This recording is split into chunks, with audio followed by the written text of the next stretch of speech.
Hello everyone, I'm Nathan Rich, also known as 火锅大王. Welcome to the second episode in Epic China's main series. Last time, we covered some of China's long and fascinating ancient history, and started to answer the question, what is China? We ended with a dramatic statement. China's encounter with a foreign nation set into motion events which would lead to the deaths of countless millions of people. That and the near total destruction of the country. It sounded hyperbolic, but it wasn't. This episode will roughly outline not the first encounters with foreigners China had, but perhaps the first of real consequence. We will move much slower than the first episode, but not nearly as slowly as we will eventually move. Notably, I will skim right over how China transitioned from Ming to Qing, as the details won't be needed later and it's another trap. China's ancient history is too deep to continue to focus on. We will never start our true story if I do. But fear not, because this is still the introduction phase.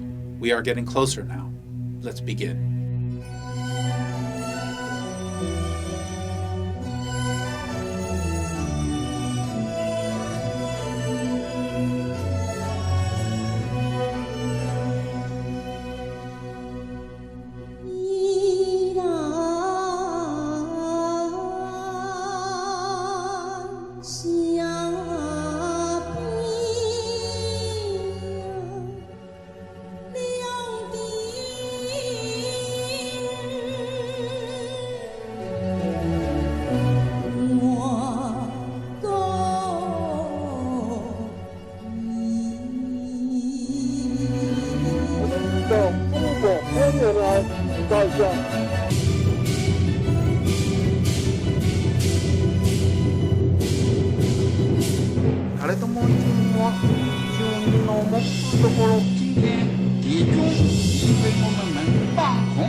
Christianity had made its way into China via trade routes and word of mouth, but by the mid-14th century, it was all mostly gone.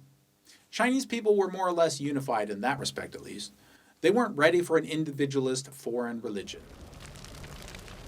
But other things still contributed to division, like language. And as the Ming dynasty carried on, we know that by the middle of the 15th century, Mandarin Chinese was being pushed as a standard common language for China. Over the ages, it had been tried before, but to this day there are people in China who don't speak the common language. And back then, the situation was even more serious. The empire grew to well over 100 million people by the beginning of the 16th century, more than almost any country even today. But to me, the 16th century was important for a different reason. Around 1513, the first European to reach China by sea arrived. The expanded Portuguese Empire had just conquered a city in Malaysia and made its way up to the Middle Kingdom.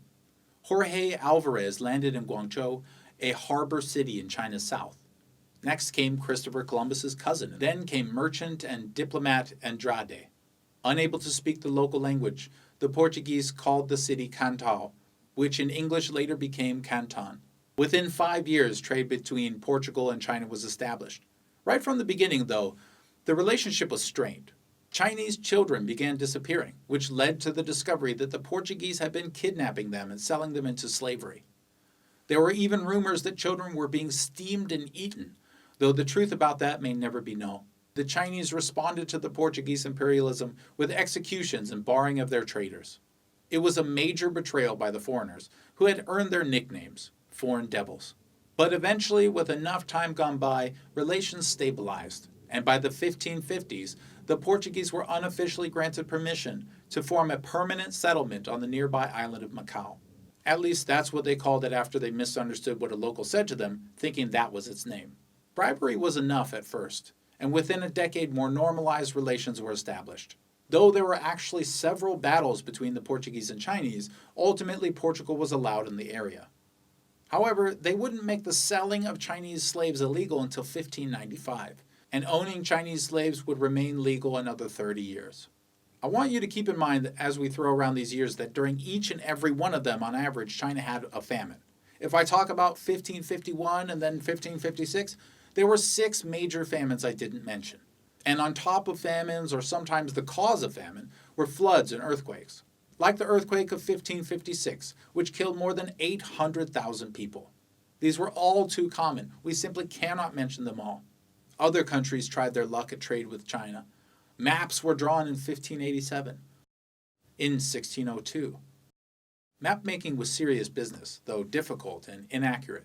16th and 17th century maps were much more accurate than previous maps, though.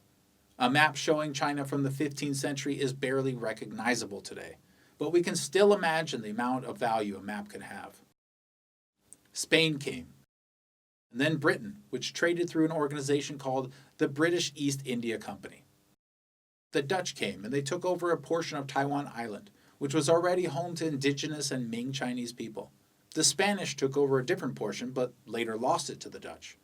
While the Dutch had many Philippine and Vietnamese slaves on the island, they weren't able to hold it long. Less than 40 years after their first settlement, the Dutch were expelled by Ming supporters. Then Taiwan ultimately reintegrated into China. Speaking of foreigners saw Chinese as a strange, exotic people with an incomprehensible culture, strange dress and customs, languages without Latin base, gods, beliefs, and practices like nowhere else in the world. And of course, footbinding. For centuries in China, part of a woman's beauty was expressed by binding their feet. Their toes and foot structure were contorted with wrappings, an adult female striving for a foot size of 4 inches. Unbound women were sometimes viewed as less desirable than those with the so-called lotus feet. The practice's popularity fluctuated over China's long history, but in the middle of the 16th century it was extremely popular. Quite a surprise for the Westerners who saw them, I imagine. The Ming dynasty returned to the classic Han dynasty style of economy. The state stayed out of many economic areas and taxes were low. China shifted from paper banknotes, which it had invented, to silver coins, all the harder to forge. The Ming grew to be considered one of the 3 golden ages of China's dynastic period.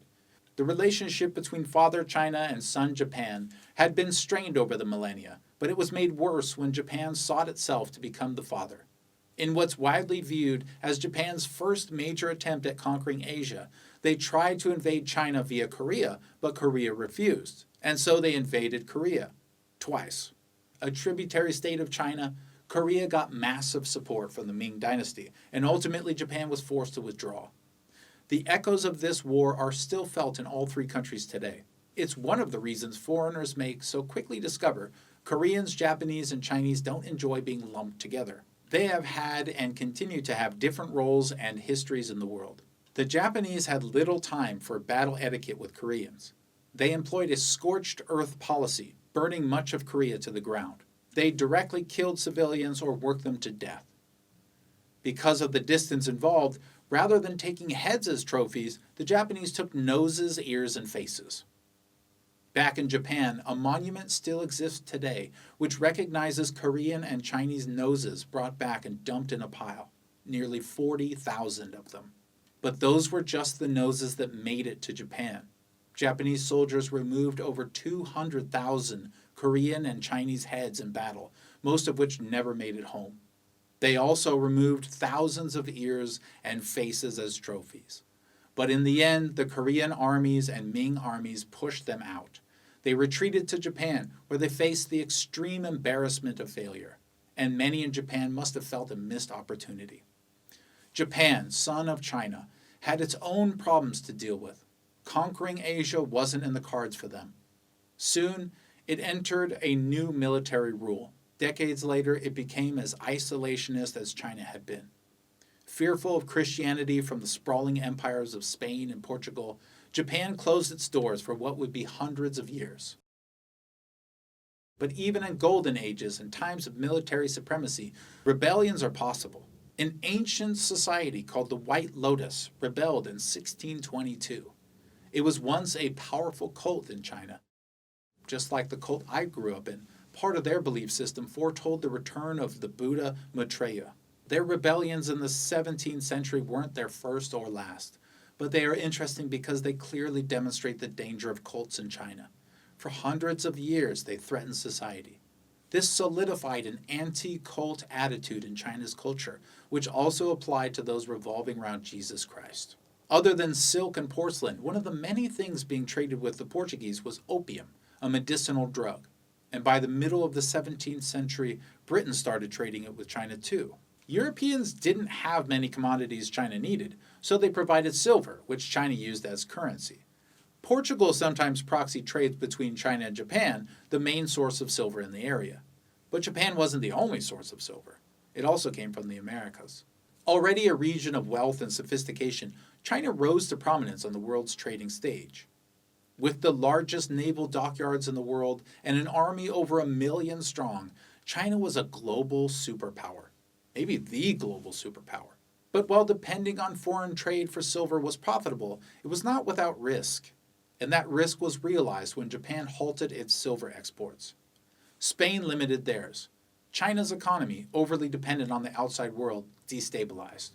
A series of calamities bestruck the empire: earthquakes, famines, and plagues, and what would later be known as the Little Ice Age. Crippled by the collapse of the foreign silver market, the empire struggled to stay united. Corruption and leadership issues plagued the dynasty. The economy destabilized, confidence in the empire waned, and with that confidence, the mandate of heaven. It was the end of the Ming dynasty. As the people of China had done countless times before, they rebelled. Decades of revolution scarred the country as the Manchu-led Qing dynasty began. The country's territory spread out to encompass most of the traditional Chinese lands, and the area stabilized very, very slowly. In the transition period, as was so often the case, there were competing empires. The later Jin, the Ming, the southern Ming, the Qing, the short-lived Shun, to name a few. Eventually, all but one would be stamped out, but war and death always preceded stability in times of regime change. Multiple invasions of Korea to establish tribute and influence. Multiple rounds of war and battles within, but it was the Qing dynasty that eventually took power. It implemented a social structuring system by race, the 8-banner system. Mostly geared around military units, society itself was militarized. Regions and races were the divisions, all meant to be led by one empire. As we've discovered time and time again, unification of China was a bloody, horribly difficult task. Nearly the entire population of the Sichuan province was decimated in rebellion, famine, and disease, for example. Choose a side or not choose a side, your life was in danger. The Ming-aligned city of Yangzhou discovered that when 500,000 of their citizens were slaughtered by the Qing. No one was safe when the country was unstable. Chinese people have learned over the centuries, stability is key to survival. Far from being entirely self-contained, Chinese people have always been travelers. Tributary states, the Asian sons of China, were possible destinations for the wealthy or those willing to work. Most of Asia had some level of Chinese presence as far back as we can see. But their presence wasn't always welcomed. In 1639, a population of Chinese in the Philippines found that out firsthand. Conquered by the Spanish, the Philippines was just as beautiful then, though under a tight rule by the arrogant and powerful Spaniards. When they decided the Chinese had secret plans to take over without proof, an attack was ordered. 25 Spaniards were enough to conquer the whole of China, was the cocky battle cry. But the sentiment alone wasn't enough, and the Spanish were crushed. In response, Spain enlisted the help of local Filipinos and Japanese to execute as many Chinese as possible. Around 20,000 Chinese were slaughtered. But during all the madness of war and the growth of the Qing, there was another threat growing. It was one that few paid attention to. By 1650, an average of 9 kilograms of opium were being imported to China each day. Some of it was used medicinally, some of it was used recreationally, but no matter what the reasons for importation were, something enormous had begun. China's interactions weren't only with the Portuguese. The Dutch drew beautiful images of China, hand-drawn in 1659.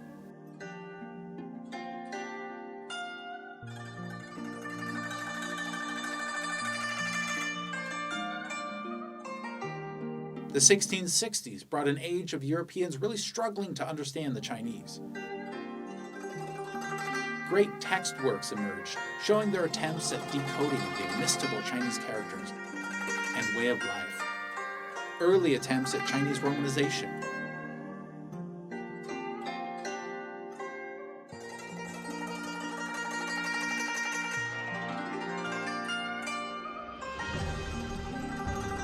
Wonderful diagrams of the sights and scenes of China.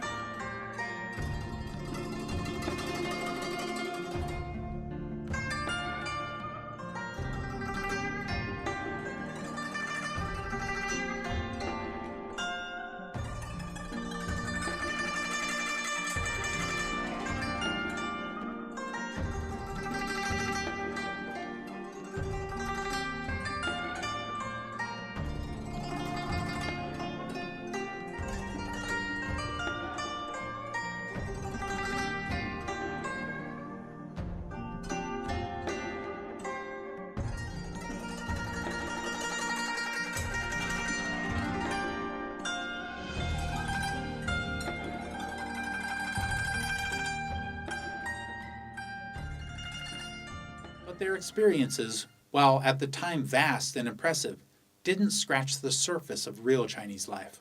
Famines were yearly, maybe more. In 1662, 300,000 people starved to death. Every year, another province starved. People ate bark. They ate grass and dirt. People ate their own deceased family members. And God knows, some people killed to eat. Famine is hell on earth, and it was all over China. Disharmony within China eventually slowing down, the new Qing dynasty was far from powerless. China was still the father of Asia, whether rebellious sons like Japan admitted it or not. A border war with Russia was won in 1689 with the help of Korea. There would be no infringing on Chinese territory. This was during the final phase of the existence of the Ming, the Southern Ming. The South was always harder to control than the rest of the country due to its proximity to other countries, its different cultural atmosphere, and the great distance from the North. And after the Southern Ming was finally gone, rebellions in the South continued. The revolt of the three feudatories was crushed by the Qing as it grew in strength. Even the Mongolians, former rulers of the Yuan dynasty, fought the Qing. In 1687, multiple wars began, but ultimately ended in defeat for the Mongols. Mongolia itself, Tibet, and Xinjiang rejoined the Chinese Empire. The Consi emperor, ruler of China, proved unbeatable. But even he made mistakes. Like when he proclaimed that, quote, "The Europeans are very quiet. They do not excite any disturbances in the provinces, they do no harm to anyone, they commit no crimes, and their doctrine has nothing in common with that of the false sects in the empire, nor has it any tendency to excite sedition." He welcomed Europeans with their strange religions in 1692. But as we'll soon find out, he later realized his mistake. With new Qing rule came new issues. Food shortages were solved by importing foods to grow as new crops and financial reforms. High demand for these new crops raised some landowners to noble status. Tax rates were low and non-progressive. Population growth took off, which began stressing the system. Infrastructure and technology didn't progress enough to support the rapid population growth. China had been centrally ruled for thousands of years, and the Qing dynasty was a further expression of that norm.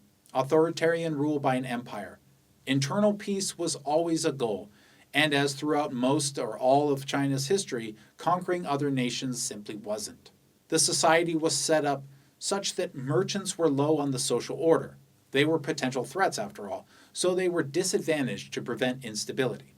While this strategy did eliminate a lot of inherent threats, it massively stunted innovation in the empire. China, existing almost on its own plane, invented or discovered so many things, but missed many opportunities for further discovery. Without financial or other tangible motivations, inventions rarely evolved to usable products. The countries and regions near China had never truly posed an existential threat. Nearby regions were all part of the ebb and flow of the bounds of the various Chinese empires. But the heart of the Orient kept its problems to itself. It never depended on other nations for protection and never sought world domination. China was secure. Despite the constant struggle of life, it was powerful and confident, and for much of its existence, that confidence was well deserved. Culture, art, size, strength, China had it all. What's more, it was the richest country in the world by far, and had been for a long, long time. However, without a strong technological push, and with no military competition, an overly confident Qing idled in its progress. Corruption soaked the empire's leaders. Recreational opium use started to take hold in the south, the only area with ports open for trade. While the Portuguese knew it could be used non-medicinally, they never realized their potential profit. That destiny was fulfilled by another empire. In 1711, the British East India Company finally established a proper trade post in Guangzhou, Britain's perfect monopolistic capitalist company. They imported tea, silk, textiles, and porcelain, and paid with silver. Finally, China had a stable, major provider of the precious metal. China had been betrayed by the Portuguese before, and lost the dynasty in part because of foreign restraints on silver. As forgiving as it was naive and arrogant, the Qing dynasty trusted the British in their new trade relations. And that trust continued as the silver of Europe poured into China. Soon that trust would play a major role in the near total destruction of the entire country and a reshaping of the continent. While we can already call China epic from its past, the next events would test it, shape it, and nearly destroy it. The beginning of the story is at hand. We're going to learn in great detail how interactions with these foreigners affected the entire world. Thanks, everyone. 谢谢.